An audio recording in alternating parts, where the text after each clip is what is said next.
Hey, what's up everybody? It's Flashwing. I'm kind of doing something a little different today. I've got a voiceover on a recent video that I shot for a vlog, which will be coming up here very soon on my channel. I want to take the opportunity here to talk about something completely separate that happened during this video, and it was about the time that I almost died.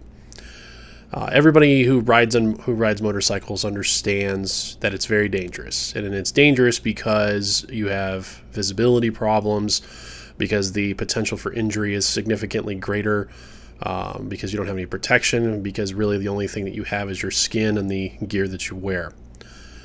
So on this particular day, I had just left the gym. I'm on my way into work, and I'm doing a vlog. Riding surface streets down in Chandler, Arizona. The streets, as you can see, are fairly wide. There's good visibility. Weather conditions that particular day, I did have a little bit of the sun in my face. As a result, it kind of decreased some of my visibility a little bit. But what you're going to see is one of the things that are a hazard when it comes to motorcycle riding, and that is cars making left turns in front of bikes. Interestingly enough, this did not happen at an intersection, but it actually happened just after an intersection that you'll see here in a moment, where a car approached me going to a gas station and turned in. What ended up happening was the driver saw me at the very last moment and managed to correct their trajectory, and as such they didn't enter my path of travel whatsoever. Unfortunately, I was distracted in a couple of different ways. Number one, I was in the midst of doing a vlog, which of course can in and of itself be distracting. And number two, I was also checking my speed, and just a normal thing that I do when I take off from a stoplight to make sure I'm just not doing anything crazy. So you can see here that I approach an intersection, and I'm essentially waiting for a green light. And I move to the far right lane as a way to just pass all of the existing traffic, since we can't filter here in Arizona. All right, so the light goes green, and I'm passing through the intersection. The right lane, so I'm getting ready to move over into the center lane because the lane on the right ends. And as you can see, there is a Nissan 350Z that's gray that moves into the center lane, is preparing to turn. And as I approach him, he makes his turn into the gas station, only at the last minute recognizing that I was oncoming, and managed to turn his wheel to avoid it.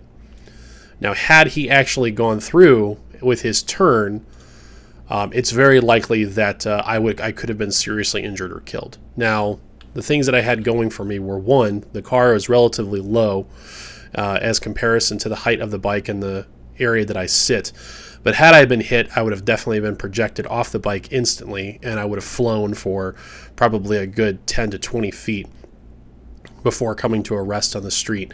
It would have been a pretty nasty high side, and that's assuming that I didn't strike any portion of the car itself as I flew over. The bike would have definitely been destroyed because I was doing a good 45 or 50 miles an hour at the time that I passed him. So it would have been essentially a 50 mile an hour head-on collision, more or less.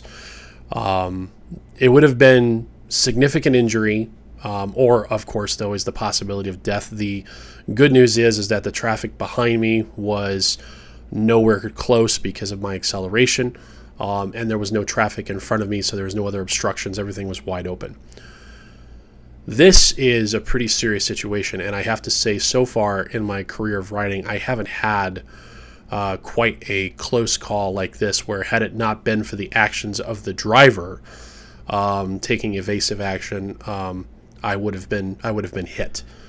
In the previous instances, I've had situations where drivers have pulled out in front of me and I've swerved to avoid, or I've braked. But in this particular case, I did not even see this coming.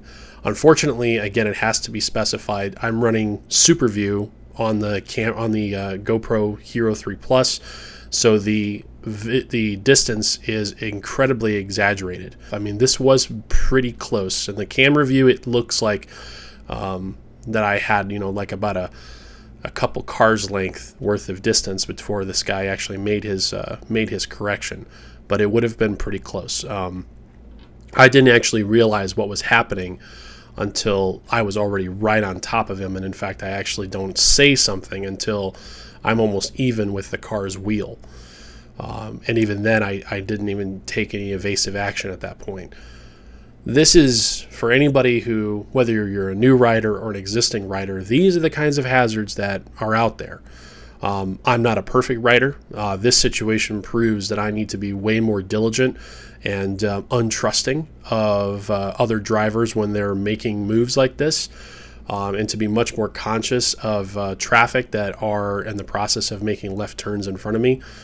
This is just a refresher. So I just wanted to simply bring this to your attention as a learning opportunity, like my crash video, and just an emphasis on how you can be doing absolutely nothing wrong and following the rules of the road and still end up in a situation where someone pulls in front of you. Now, why did this driver see me? And I want to emphasize this because I feel this is important. The reason why this driver ended up seeing me is because I have incredibly bright headlights.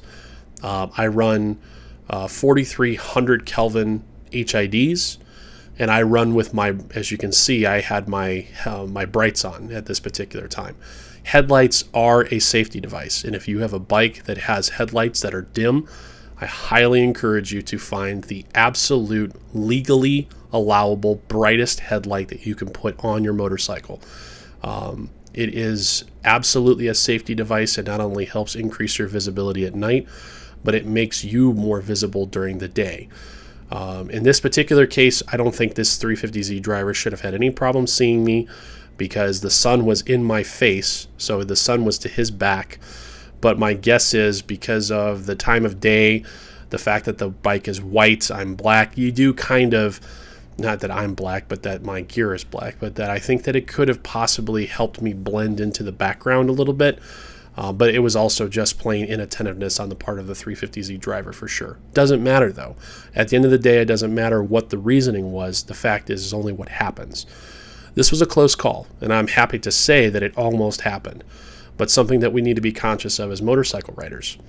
Just another learning opportunity. This is something that's going to help me in my own riding.